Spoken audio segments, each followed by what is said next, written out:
Hello guys, there's a bit of a misconception around yesterday's video.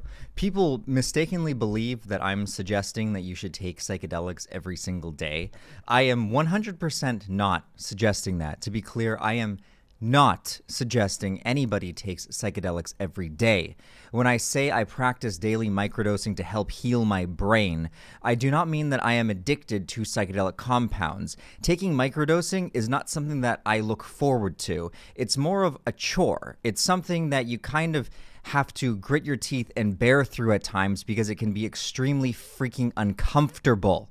Again, this is not for enjoyment. This was because something damaged my brain in the past, i.e. some pharmaceuticals that I shouldn't have been taking, that I was listening to the advice of doctors to take that were unhealthy for me and in doses that far surpassed a therapeutic dose. I mean, if they were to be healthy, then I should have, or not healthy, if they were to be manageable, then I should have been dosing much lower, but I mistakenly believed that the euphoric onset effects were the long-term effects or what I was supposed to be going for, so I continually, upped the dose, still at therapeutic levels, so that I would reach the same initial experience, or at least something similar to it. Now, after I got off those pharmaceuticals, what happened was I no longer feel the type of dopamine release that's attached to anticipation the same. Meaning, just to explain it to you guys, if say you look forward to something pleasurable in the future or something fun, like going to an amusement park, there's a certain degree of euphoria that you feel just from the thought. Like there's this anticipation pleasure release where you're like, oh, I can't wait, that's going to be fun. Like kids experience this all the time. I had it largely as a kid. In fact, what got me through a lot of bouts of just misery when I was young, I've never talked about this.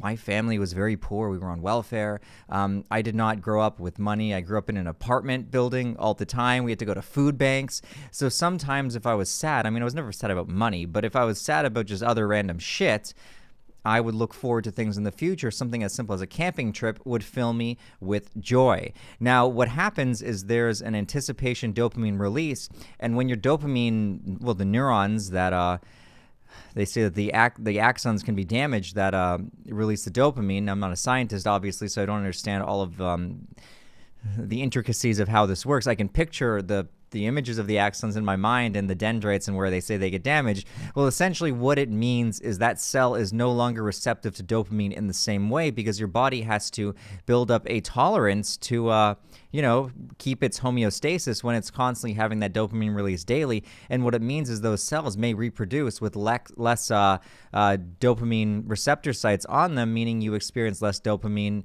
not permanently, or maybe permanently, it could be permanently, but for a very long period of time. And it's not just dopamine that is affected. There's all kinds of neurological changes going on that we don't necessarily have answers to or don't really know because we're still learning how these gosh darn compounds affect the brain.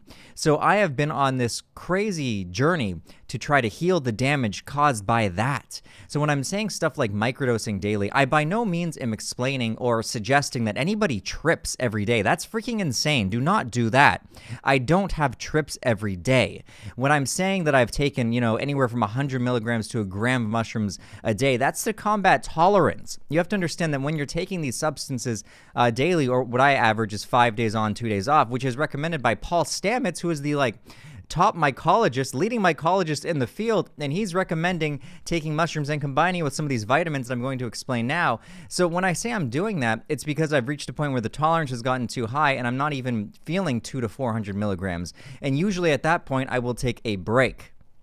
Now, when I said that I've combined, tested combining LSD with it, usually what I mean is I've sometimes microdosed twice in a day where I take one in the morning and then I take a second one in the afternoon, and I've tried taking small doses of LSD to see if that will keep the microdose effects active, which generally, like I said, just boosts creativity and puts me in a more childlike state, and what I believe is causing neurogenesis in my mind. Now, the actual scientific research is still out whether or not microdosing does cause long-lasting benefits such as neurogenesis. Of course, if you're like me, you're not going to wait for the scientific papers. I want my brain healed right freaking now. So I just wanted to make this video to clear up why I'm doing that and to talk about the other vitamins that I think are equally important. Yes, I take a buttload of vitamins every day with the microdosing. So to get into that. Now, before we do get into that, I need to make it crystal clear that I am not a freaking doctor. I'm just some dude who's on a quest to try to reverse damage. So when I talk about these vitamins, which are just from the health food store, and I get them basically on Amazon, I'm just saying what I'm trying to do that may or may not work for me. I'm not even suggesting that all of these work. I'm just telling you guys what I personally do, but by no means am I suggesting that everybody watching goes out and grabs all of these vitamins immediately. I'm still testing some of them and seeing if they work for me. We all have different brains, and all of us have different neurological damage that we're trying to heal from here. So yeah, just remember these effects are unique to me. I am not a doctor. I'm not suggesting that these vitamins are going to do anything for you, nor am I suggesting you stop taking whatever you currently are taking. I mean, you got to be on your own journey here. So let's get right into the vitamins and compounds that I'm taking. As Paul Stamets suggests, I take my lion's mane, which helps with cognition. They say that just taking this on its own can help rewire past neurological deficiencies. I don't know if any of that is true, but I'm just going on a whim here and doing my best. I combine that with some chaga. Next, I've got cordyceps, which helps with energy levels. If you have low dopamine, you have low energy. Then I take reishi. I'm not quite sure what this one does. I can't remember. Of course, we've got the mushroom microdose here. I take N-acetyltyrosine, which is supposed to convert into dopamine in the brain. Now, there's a lot of speculation of whether it has any efficiency at all. I mean, I don't think it crosses the blood-brain barrier, but it does in the sense where if you've got more of this shit floating around, there's a chance for more dopamine conversion to happen. I don't know if this actually does anything.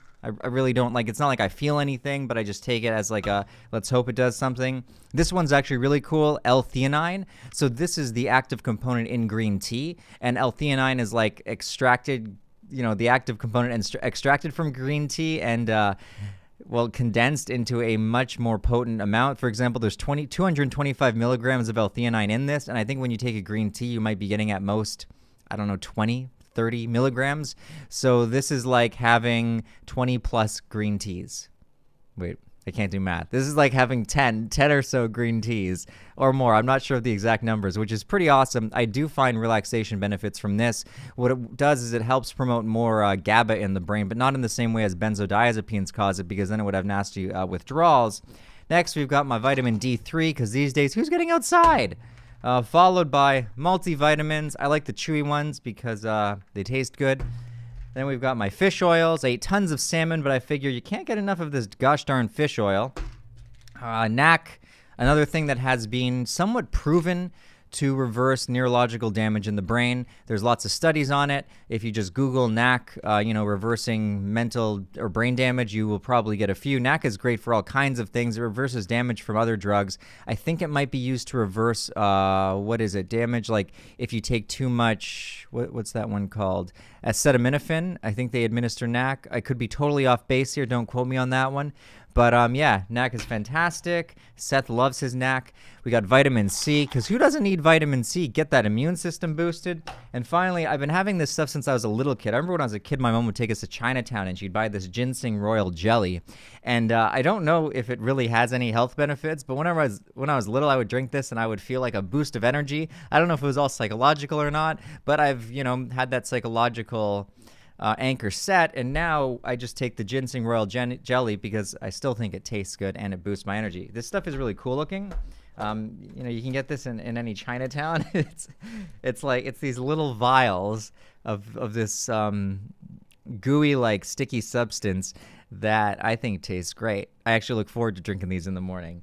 It's fun. You poke a hole in it, you throw your little straw in there, and boom. So yeah, I wanted to make this video to clear up some of the misconceptions, because I do not like by any means spreading fallacies around substance use. If you were to say take tripping doses of mushrooms or LSD or any psychedelic daily, you're in for a world of trouble. Not only will tolerance build fast, meaning it's going to cost your wallet a whole heck of a ton, at least your wallet's going to get pretty darn light. Wait, that doesn't even have any relevance these days, because most money is just electronical imaginary numbers floating through the ether that no one actually owns. Anyway, metaphorically, your wallet's going to get a lot lighter because you're going to have to keep dosing higher and higher. And there's a whole range of negative health consequences that can follow that. When I make videos talking about my experience, it's just my experience. I am not suggesting that anybody follow my experience. What works for me will probably not work for you. Part of being human is understanding that we are all unique, individualized creatures here. And what I find fascinating about substance use in particular is how each of these compounds affects each of us in a different way. I mainly just wanted to point out also that, like I said, but daily microdosing isn't pleasurable. Like, there's often times when I'll have the microdose, and you're not even supposed to feel a microdose. I'm very sensitive to its effects, where I have to sit down, close my eyes, and enter a meditative state as to not reach, like, some internal panic. Like, it's not fun. I'm not doing this for a gag. I'm doing this because I messed up my brain, and I'm trying my best, and I'm, desperate to heal.